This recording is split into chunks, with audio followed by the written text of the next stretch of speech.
morning from Toronto, Canada, and good afternoon from Johannesburg, South Africa. Tourism plays a critical role in the broader South African economy.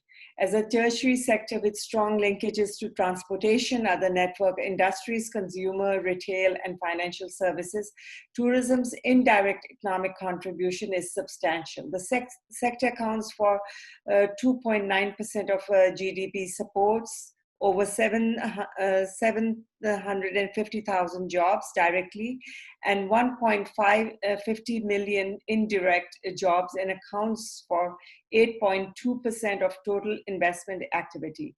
Perhaps most importantly, inbound tourism generates some rands 82.5 billion in direct foreign spend, contributing an equivalent of 9.2% of total national exports. This makes tourism the second most important export sector in the economy. In order to continue pushing tourism economic growth, in June 2019, President Cyril Ramaphosa outlined an ambitious target of more than doubling South Africa's international arrivals to 21 million by 2030. However, fast forward to 2020 and COVID-19 happens. The country's first official case of COVID-19 was recorded on the 5th of March 2020. A rising infection count in the following days prompted the government to implement a national state of disaster and a lockdown, plunging the country, like the rest of the world, facing unprecedented socio-economic crisis of disproportionate scales. Talking to us about this and more is South African Director General of National Department of Tourism, His Excellency Mr. Victor Tharage. Welcome to our show.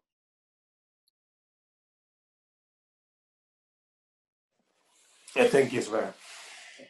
Thank you so much for taking this time for us. Let's get started. The pre-pandemic expectation for tourism industry performance was expected to be in 2020 of rands 274 billion. By some estimates of base post-COVID-19 tourism demand in South Africa for 2020 may slash down to now 70 billion. Rands. The outlook for tourism demand through to 2020 is highly uncertain, since recent pre-crisis trajectories are likely to be fundamentally reset. Forecasts based on historic performances are therefore of a limited value at this stage. The implication is an industry that is just a quarter of its 2019 at the end of 2020, and one which will not have recovered to pre-crisis levels by the end of 2022. What's the outlook for tourism and hospitality moving forward? How is your country responding to the current situation? Thank you, Sumaira. I think we should start from what does the pandemic mean for tourism globally? If you look at most of the various projections that have been made, all indications are that most destinations would actually go back to pre-2014, around about 2014, 2015, I would say.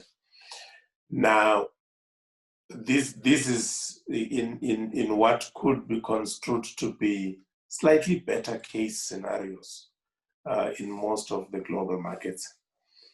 And the reality is, as all the different markets that globally we are dependent on, whether it is markets in Asia, markets in Australasia, markets in the Americas, and particularly the markets in Europe, as countries are still in lockdowns and so on, clearly that does not only impact the home market, but it also impacts on those who are dependent on those markets in terms of the receipts. Now, in South Africa, we are equally impacted. We've been hard at work in terms of the efforts of fighting the pandemic. and we have started to see very good results in terms of flattening the curve. And we, around about July, that's where we actually began to see the peak. And now the numbers have actually gone down considerably. We've also seen a very high rate of recovery, which is quite encouraging. It's now sitting at about 85% or so.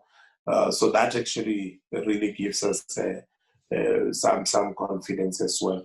The one aspect that also really boosts our confidence is the fact that as we were going through the pandemic, seeing the recovery and so on, we did make use of that hard lockdown period to actually build more capacity to be able to deal with the pandemic itself. You would know South Africa produces its own ventilators. We one of the large producers of oxygen in the world. So all these other tools that are required for us to actually come back to some sense of new normal. We've been busy with that. But we understood that we were not going to be able to sustain for a much longer period without having to ensure that the economy begins to open up. So we then introduced the risk-adjusted strategy, more along the lines of the kind of strategy that New Zealand actually introduced. And it allowed us to then look at the particular risk, the nature of mitigation that is required, and how then do we actually look at the compliance aspect to that. So that has allowed us to gradually come back. So we started slowly, where we were able to do self-drive safaris, as an example, within a province, and we were able to then move on to, and initially, obviously, some of our facilities, we agreed that it would be best if they come in as quarantine facilities and isolation facilities. That gave us a bit of a practice as an industry to the extent that we were able then to know what are the requirements for us to be able to operate safely. So that prepared the industry quite a lot. And now, as I'm speaking to you, we are able to actually move between provinces, and accommodation is open,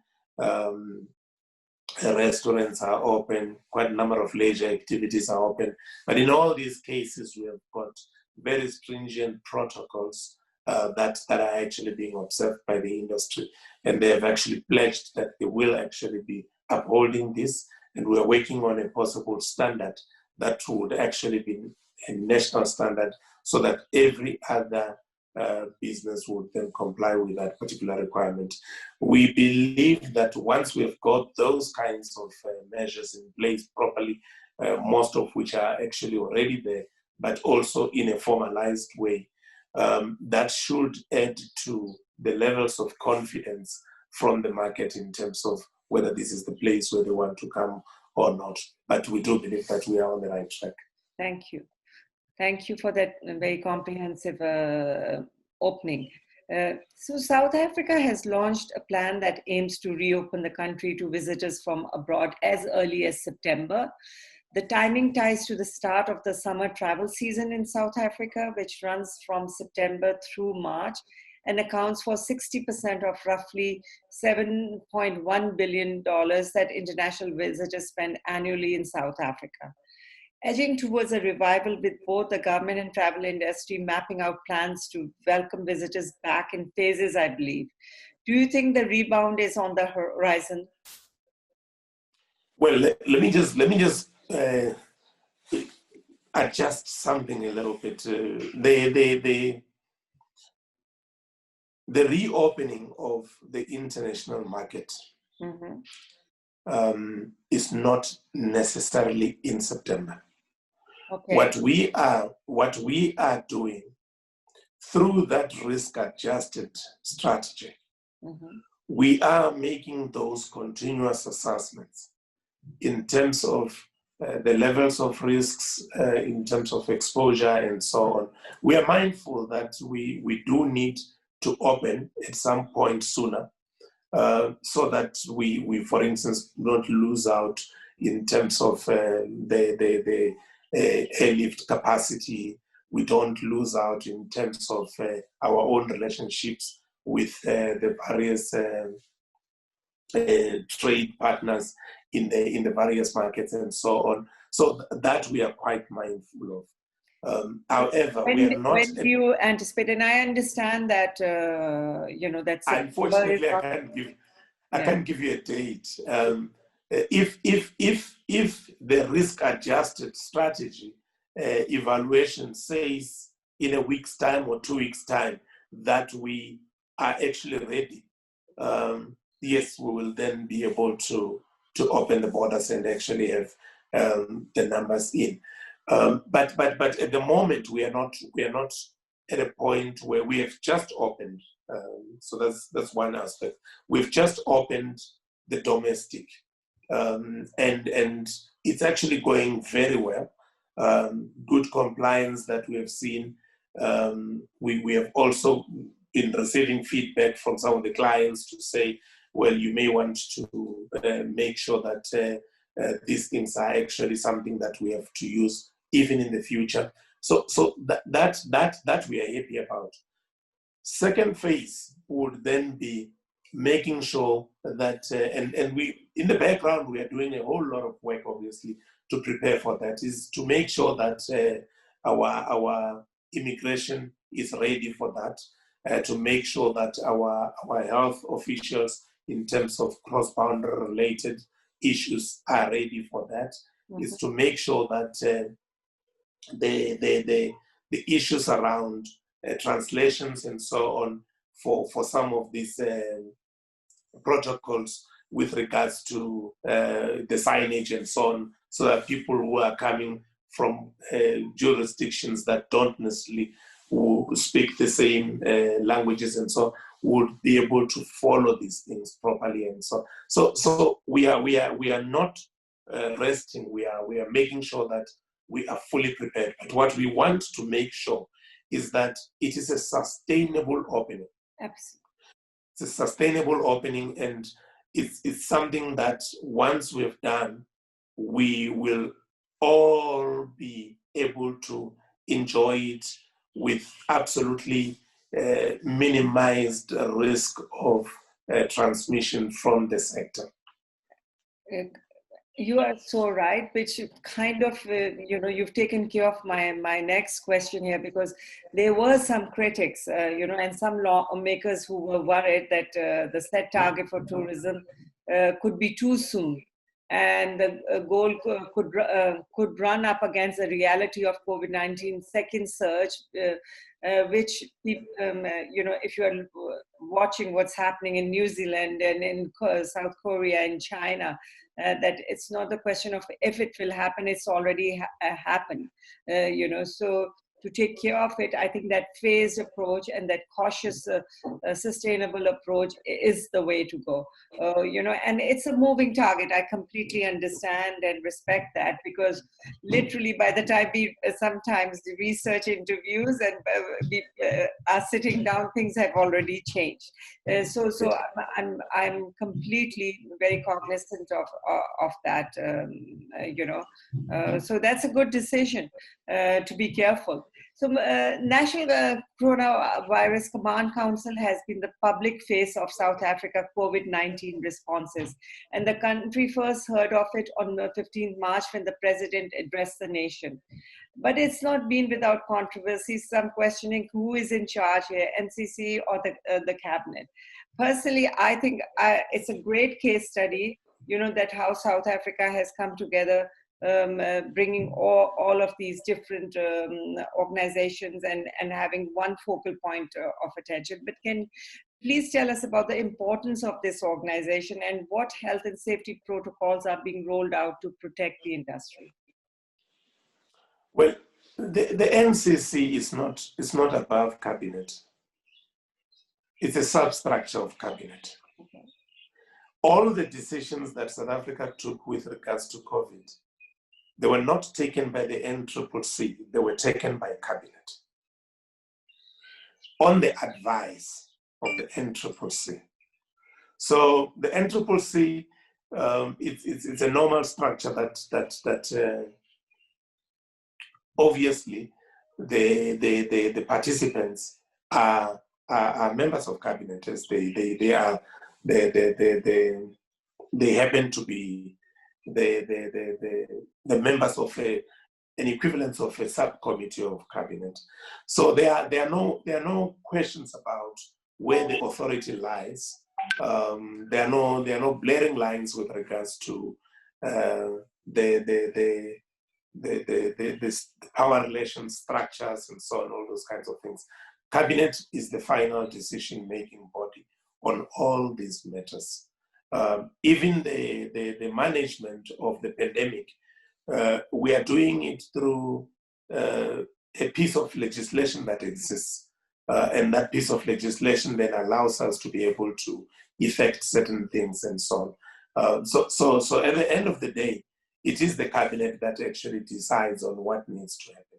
It will take advice. It can take advice from the various structures in terms of there's a ministerial advisory committee that has got over 40 different health experts and so on that are actually providing this.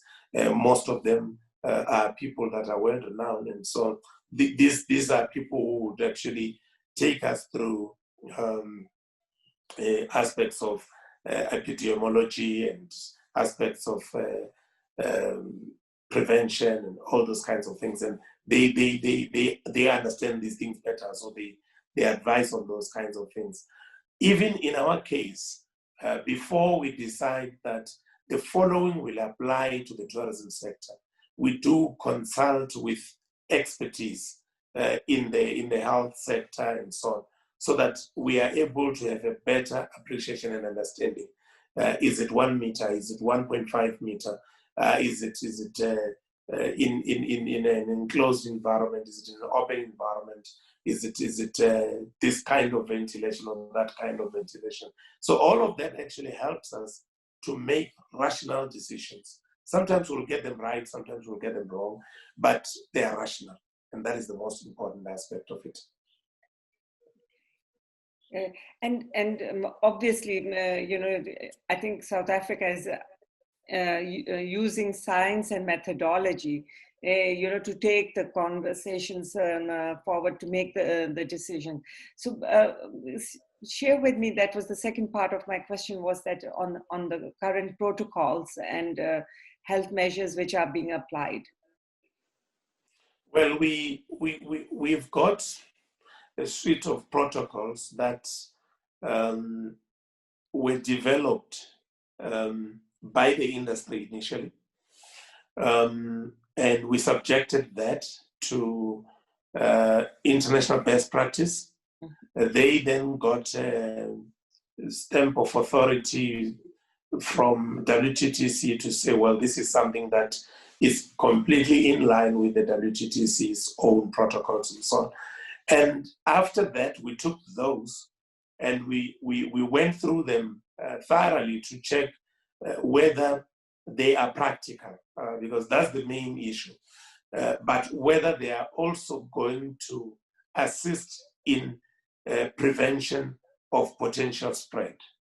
Okay. And after going through those two tests, we were satisfied that the health experts are saying this is okay. This is definitely going to assist. So it's aspects such as contactless pickup of delivery for takeaway food, as an example. It's spacing, social distancing between tables. It's barricades in places like casinos and so on, where the next client, no matter what you do, you can sneeze and whatever, there's no way that anything is going to get to that particular person. Is the frequent sanitization, it's the frequent washing of hands and so on. It's the screening and making sure that we keep the data in case there's a case traced back to that particular event and so on. It's making sure that at an event, and we had one just this morning to launch the tourism month, which is now coming. And what we were looking at is you don't share seats. So if you get there, you are allocated your seat. It's already marked and it's named and so on. But you're also distanced from the next person 1.5 meters and so on. So those are the kinds of things that we have actually been putting through. And we actually then issue directives to the industry, and the industry will then pick up that. But those that would actually want to go for the top end, they are not restricted. They can still do that. And a couple of businesses are actually doing that. Thank you. So let's talk about the state of the industry or the firms or businesses which are operating in South Africa today. Like much of the world, according to the current assessments and stressful data available, 99% of travel tourism firms are affected by COVID-19. Over half of them are unable to service their debts and cover fixed costs. The five most needs from most organizations are liquidity, cash flow, financial support for recovery, tax relief, experts advise on business recovery, and support in debt repayments. Government was quick to deploy support interventions during the international crisis period. Can you talk to us about it? And if they, I know there's been a relief fund in place, but are these sufficient measures, and what is more in store? Well, nothing is ever sufficient. What we did, the initial response, we were aware that small businesses will be the most hardest hit. So we created a fund, in the short term. It was not big, it's about 200 million rands. Which we were looking at providing support to approximately 4,000 small and medium-sized businesses. But these were businesses that are really not able to survive beyond something like this. So we were able to support those. And we've been getting some good feedback about that. So this would have assisted them to keep the lights on,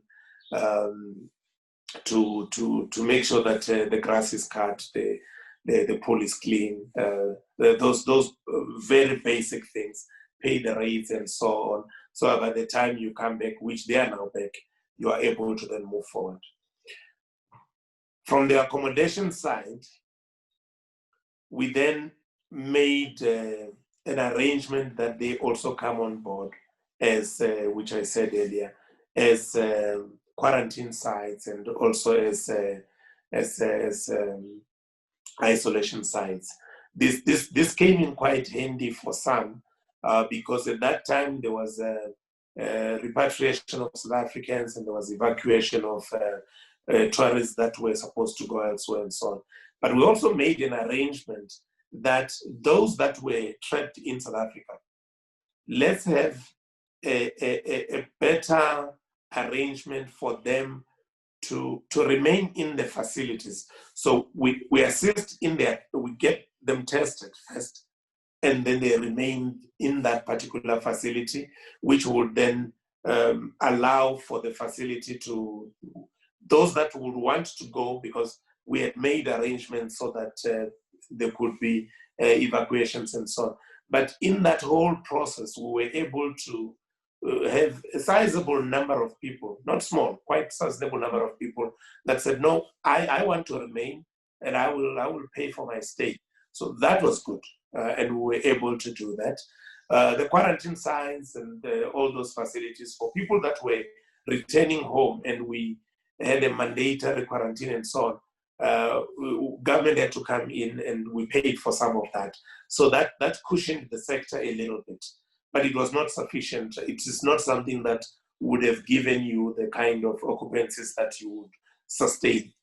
So we then moved on to a nationwide approach to cushioning the businesses. And National Treasury, together with our central bank, as well as the other banks, put in a facility of 200 billion rands. And that facility, it works in a way that we give you guarantee for your credit. Banks also come in and they provide a certain guarantee.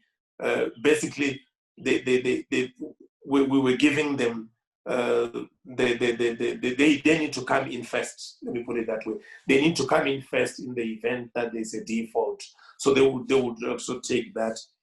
And what was more important about this is that we then got the inclusion of an aspect of operational funds, because that's always the biggest challenge and so on. Right. But it works on the basis of normal credit rating and so on for the individual business. So that probably could be the only aspect that some people could feel some pressure and so on. Okay.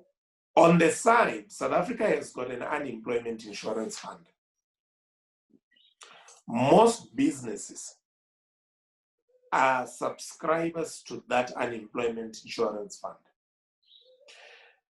What then was done was we created a special dispensation for the unemployment insurance fund working with our industry directly.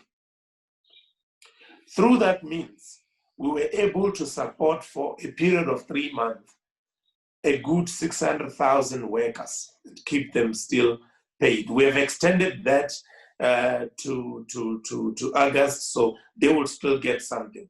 So most businesses were totally cushioned from worrying about the workers and payment for the workers and so on.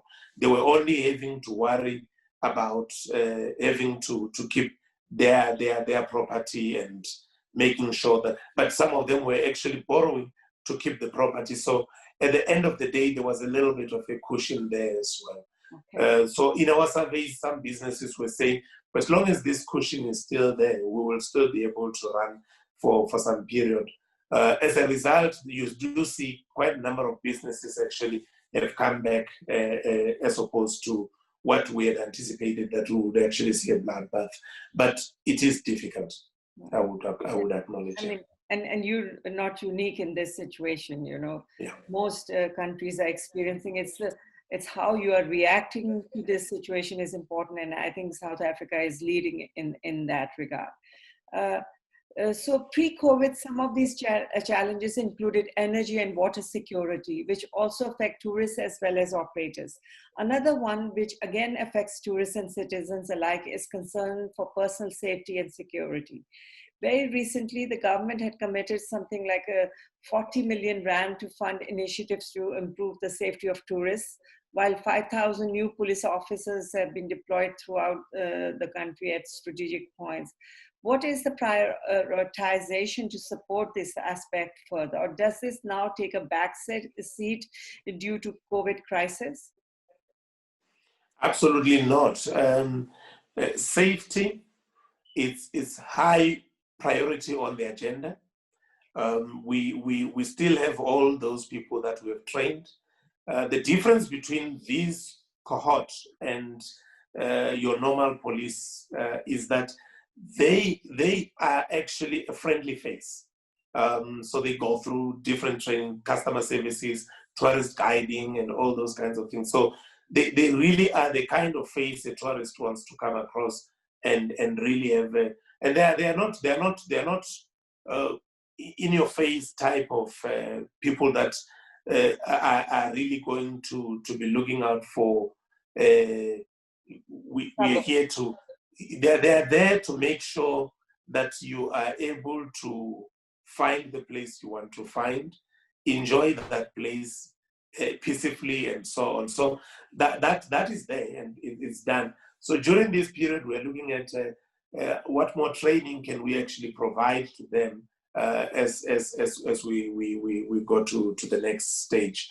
The other issue that used to be raised quite a lot was the issue of visas and so on. And we have actually now moved to the piloting of e-visa. We did that with Kenya. We were going to be doing that with China just before we got hit by COVID. But we are going back into that program immediately so that we can then roll that out fully. And of course, our focus is to make sure that our rating is improved in terms of WEF, but also we beyond the WEF rating, we want our markets to have more and more confidence. And these two issues that we mentioned are those types of issues. Energy, we have set up an incentive scheme. And this incentive scheme is for retrofitment. It does both energy and water. So businesses apply through this scheme. We're doing it with one of our large development banks.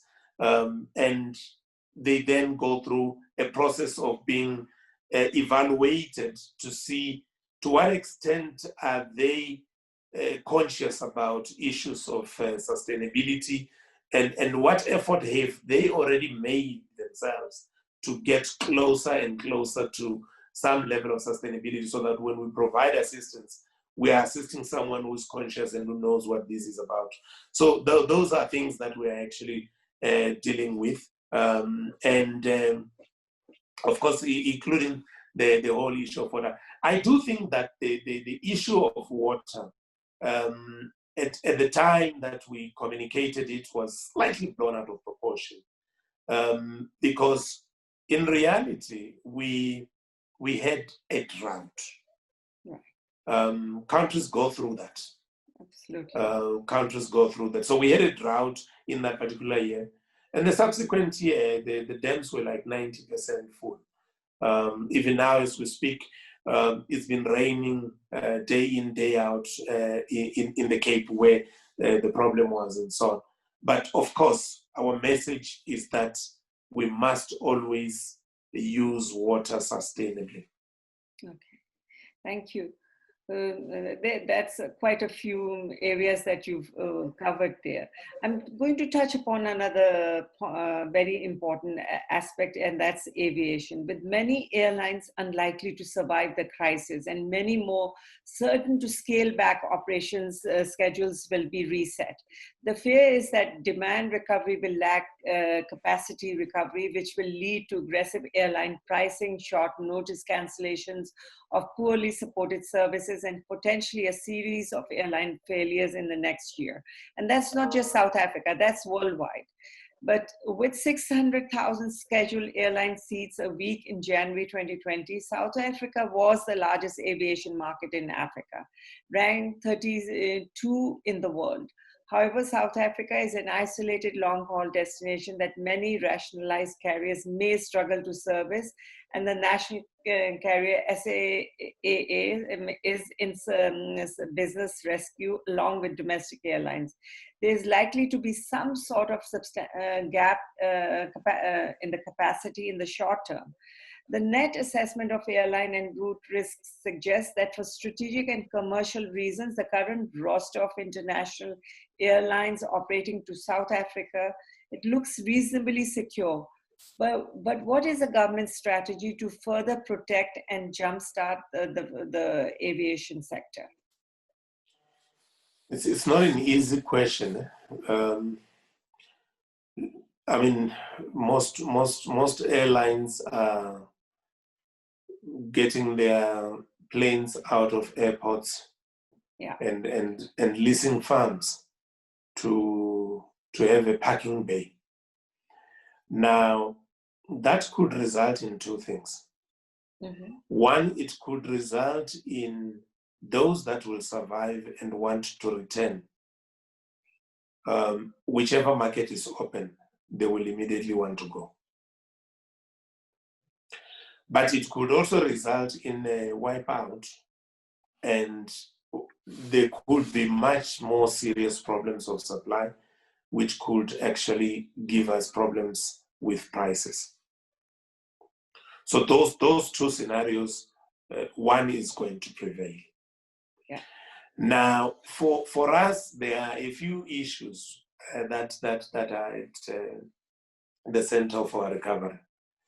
One is that the supply base with regards to infrastructure must remain intact. We do have world-class international airports. And these airports must remain intact. That's one of the most critical things. We have got one of the world's best navigational systems when it comes to air navigation and so on, with a very good track record. We also have one of the best meteorological services provider. So all these, I'm just highlighting these, as well as the Civil Aviation Authority. But I'm highlighting these to say our minds are very occupied about making sure that the integrity of these institutions and the ability of these institutions to service the airlines as they return is not compromised.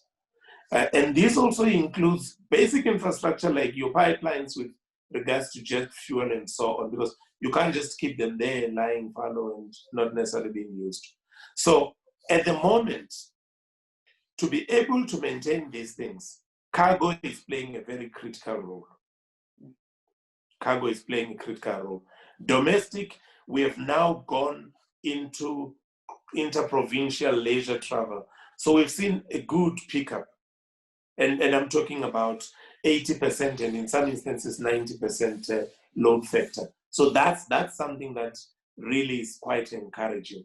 We do believe that marketing agreements with particular airlines from particular regions and so on going forward will be quite instrumental. But the one aspect that I'm sure everybody will be looking at globally will be a question of direct vis-a-vis hub and what will prevail going forward. So all of us will be watching that and we'll be looking at how do we hedge this going forward. Yeah. Thank you. I know it's not an easy question to answer. It's not an easy one, indeed. Moving on, a key risk of the COVID-19 health crisis is that it can quickly become an infrastructure crisis if tourism activity is constrained for too long. Global recovery benchmarks see international intervention sections indicate that tourism is typically resilient in the face of pandemics and is able to rebound strongly. However, recovery from infrastructure crisis, where tourism supply is significantly impaired, takes far much longer. A concerted focus on investment-led economic rejuvenation is therefore required, and this should be formalized under collaborative investment promotion and market entry facilitation programs such as ITZs or integrated tourism zones. Talk to our investor community as to why South Africa still remains one of the most safer investment options. Thank you. One is the market. The market is there. We still remain top destination in the continent. But the second issue is the diversity of our offering. We got like 3,000 kilometers of coast. We've got the largest game reserve in the world, just short of the size of Israel as a country. We've got very vibrant activity offer, whether you want to go into adventure.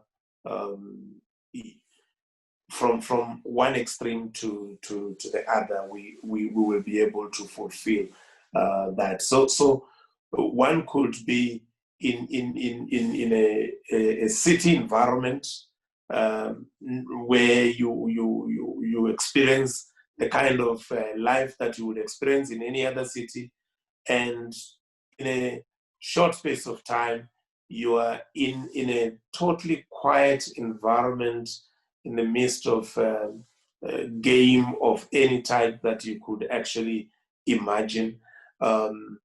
You could decide, well, it's time for you to come to Hermanas to watch the whale whispers, calling them directly closer and closer to the coast, and whole different. You can come do your cultural experiences and so on. So the offer is quite diverse. The proposition and the storyline is also very intriguing.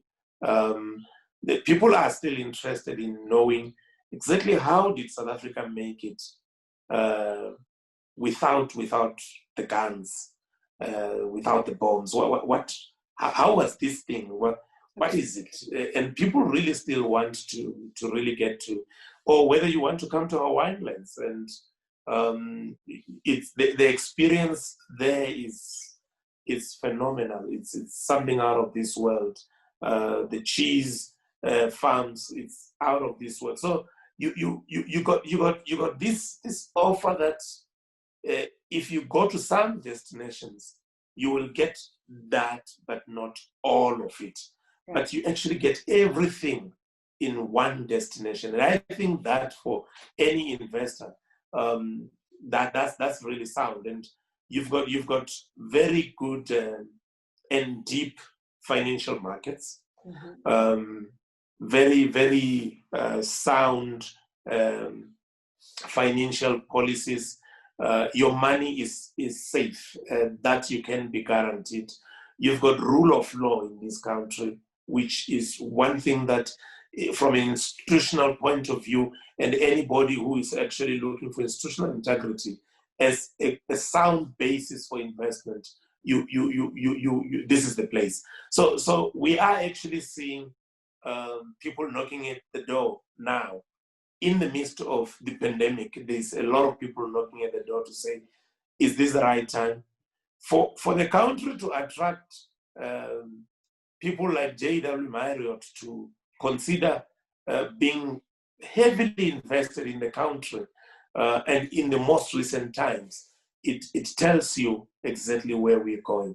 And also, if you see the stance of the president in terms of making sure that the integrity of the country is the first thing that he's actually going to protect, I think that takes us a step forward. Absolutely. And also, some people don't know that South Africa, although is highly developed in tourism, that there are so many other opportunities for further development. There are so many regions which are still undiscovered and untouched. Absolutely. I've worked with the government of Western Cape, and advising them and consult them, and it's amazing that people think that Western Cape is only Cape Town, but there was several more regions in there to expand in. So that's a positive message. But out of every crisis, there's always a silver lining, but it depends. It's a chance for us to adapt and quickly look for opportunities. What are the opportunities that you think will arise from the current situation for South Africa? From COVID? Well, COVID actually says we are all starting from scratch. Yeah. All of us.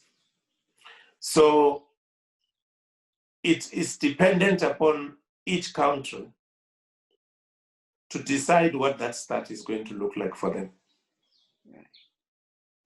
In our case, we do believe that the product that we had not as yet put out there, particularly the cultural product, as we go back to the market, we're going to the market where people are looking for as much experiences as we possibly can offer in one environment. And I think that is the opportunity for us that comes with this thing. Thank you. So in closing, I want to say that home to UN SDGs, the Sustainable Development Goals, which were launched in Cape Town, I believe in 2017. The Rainbow Nation of South Africa has been recently nominated, and this is good news, as the most sought after destination through a recent survey post-COVID, which analyzed aspirations of travel communities across the globe as travel restrictions steadily begin to ease off. South Africa emerged as the most popular destination for global travelers, towering above even New Zealand and Canada, my home country. The tourism sector's potential far exceeds previous levels, and while the crisis has been catastrophic, long-term growth potential is undiminished. And I sincerely believe that there are many lessons and case studies in your actions that other countries can learn from. Thank you for sharing with us about my favorite country, and my favorite city is also in your country, and for making time for us today. Thank you very much, Sumaira. And we can learn a lot from those that you also engage. And we'll be grateful if you could also share with us. Absolutely. We'll do so. Thank you. Thank you.